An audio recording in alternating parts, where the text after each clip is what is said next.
President Trump hosted newly elected Canadian Prime Minister Mark Carney at the White House today. The meeting came at Carney's request in an effort to reset relations between the neighboring countries a week into his tenure.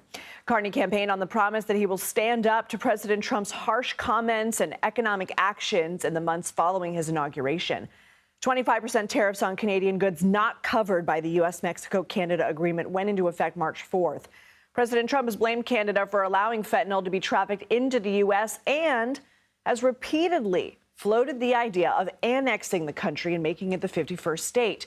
Well, Prime Minister Carney emphatically declared Canada is not and won't ever be for sale. The president later responded with, "Never say never."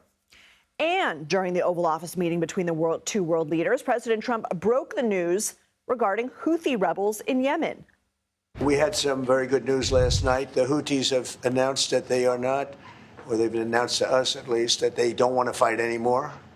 They just don't want to fight. And we will honor that. And we will stop the bombings. And they have capitulated. But more importantly, we will take their word. They say they will not be blowing up ships anymore. And that's what the purpose of what we were doing. So that's just news. We just found out about that. Senior White House and political correspondent Ed O'Keefe following all this for us. Ed, a lot of news coming out of that Oval Office meeting. What do you make of that particular statement? Well, that comes, of course, as Israel has targeted them and as the president is preparing to head to the Middle East early next week. We're trying to learn a little more about why he's come to this decision, but certainly perhaps an encouraging development after several months of bombings there targeting the Houthis out of concern about them targeting Israel, but also targeting ships in the Red Sea. Prime Minister Carney won, as we mentioned, by running on an anti-Trump platform, talking tough against the administration and its rhetoric.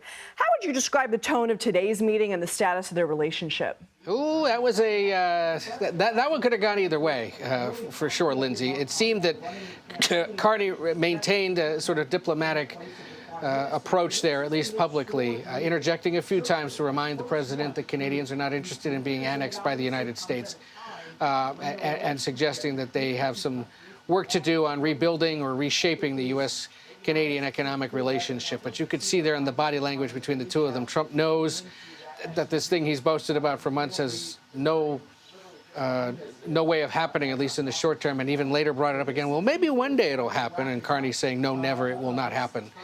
Anything short of that for Carney to have said to his face here at the White House today would have been a big political failure for him back home, as he was elected, in essence, because of Trump, because of what Trump had been saying, and because of Carney's vows to stand against it. So this was his chance to do so today, and at least publicly he did so. We'll wait to see what went on behind closed doors. They're wrapping up their lunch meeting here, and Carney is expected to speak a little later this afternoon here in Washington before going home. You had mentioned sort of the back and forth between them. Let's go ahead and play that. We should, yeah. It would really be a wonderful marriage because it's two places that get along very well. They like each other a lot. Well, if I may, as you know from real estate, there are some places that are never for sale. That's true. We're sitting in one right now, Buckingham Palace that you visited as well. That's true. And having met with the owners of Canada over the course of the campaign last several months, it's not for sale, won't be for sale.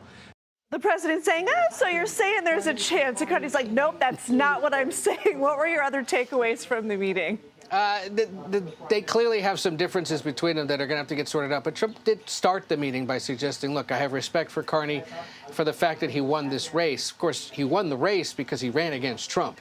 He ran against his rhetoric. He ran against everything he's tried to do to the U.S.-Canadian relationship. But, hey, a win is a win, and this president has signaled before. He likes winners.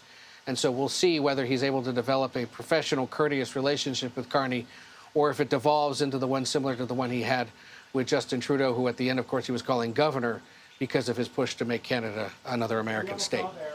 Ed O'Keefe, thanks as always.